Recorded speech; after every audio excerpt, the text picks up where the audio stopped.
sorry. Got it. I knew it. Here at OCI, we're not afraid to groom each other. Nope.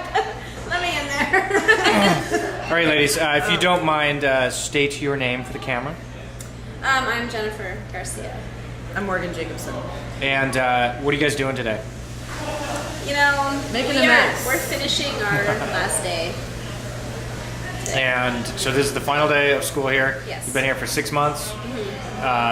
What would you tell yourself 6 months ago if you knew then what you know now?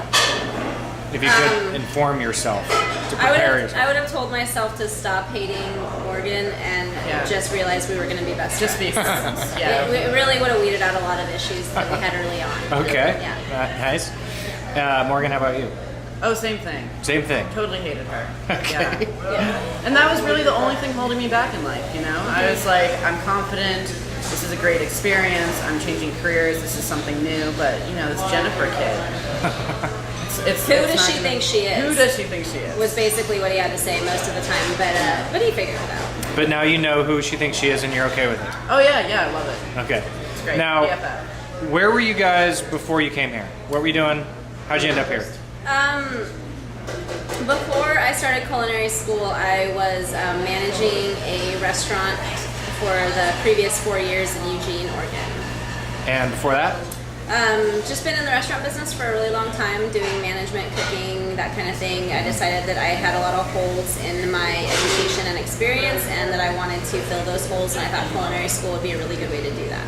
And now you'd had a stint at another culinary school, right? I did, and it was a good school, but the circumstances weren't right for me. Like the living situation and the place where it was just not going to be something that worked for me and worked for my life. So we moved back to the Northwest where we were more comfortable and had more of a support network, and that's how I ended up finding OCI, and I'm very happy with my choice. All right. Morgan, how about you? I was living in New York City for the last 8 years, working as an animator and then in arts administration. So this was a total career change for me.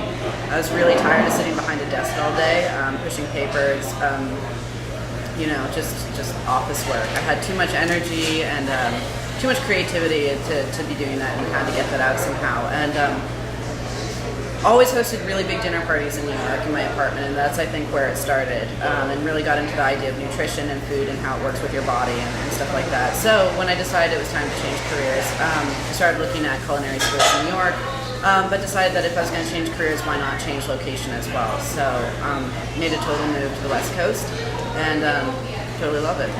So what expectations did you guys have when you came here, and did this live up to your expectations?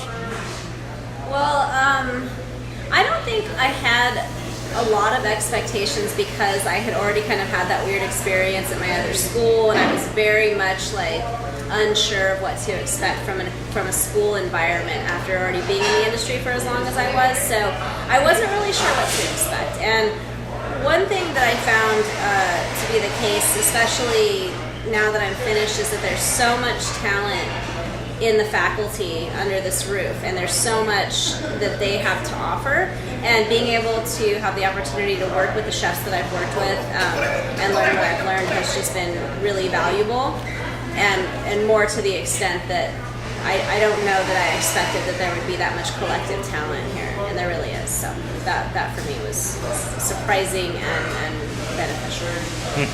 Morgan?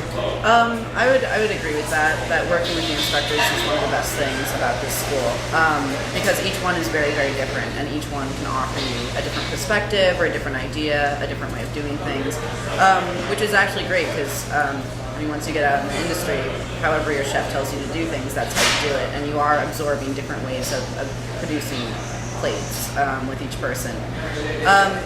I thought it was great because our class was really, really small in our final term. We had 5 people working the line.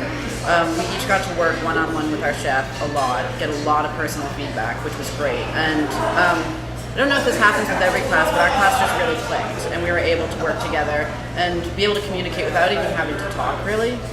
So we were very, very efficient, very on task, very on target, and it was a great way to kind of finalize what we've been learning here. and we all came from different backgrounds. Some of us are older, some of us are younger, some of us have been in the industry, some of us are career changers. So our skill level was all different when we first started, and you can definitely see that people who had no idea what they were doing now have, you know, the skills to go out and get a job in the industry. And those the people who are coming to hone their skills have definitely done that as well. So I don't know if that answers the question. But. It does. What particular skills do you guys feel like you've acquired here, or what have you learned that is going to equip you to go out and be a success? For me, because it's something that I haven't done before, it's given me a basic skill set, which I knew I'd be able to pick up. But it's also given me kind of like the kitchen confidence, you know, like I've never been in this environment before, and just having this taste in this kind of environment in a school really let me get comfortable with working in a kitchen, working with knives, using knife cuts, using skills that I know that I have and that I'll continue to build on. So that for me was really important, to be able to have that transition between not being in a kitchen to going out and getting a job. It's not overwhelming, it's not intimidating now. I'm very confident with my skill level, my strengths and my weaknesses, and that with the people skills that I already have from other careers and other jobs that I've had, I feel totally good and confident about doing this. Good. Well, for me, I think that a lot of veils have been removed about high-end cooking. I mean, there was always kind of this smoke screen of like, there's so many, you know, so much to know, so many fabulous things, and so much, you know, terminology I'm not familiar with, and this was absolutely a way for me to individually whittle away all of those mysteries and figure out how to do things that have been done for, you know, hundreds of years in the culinary world. And culturally, when you know, anything from French to Latin to Asian, we didn't get to focus as much as I would have liked on international cuisines, but there was definitely these kind of holes drilled for me where I could look in and I could actually see structurally how it was all put together, and that was something that I always, you know, felt was kind of evasive to me in my experience, because you only know what you know, you only have the experiences you have, and there's so much more, and for me, a lot of those mysteries were solved or expanded upon for me, and that was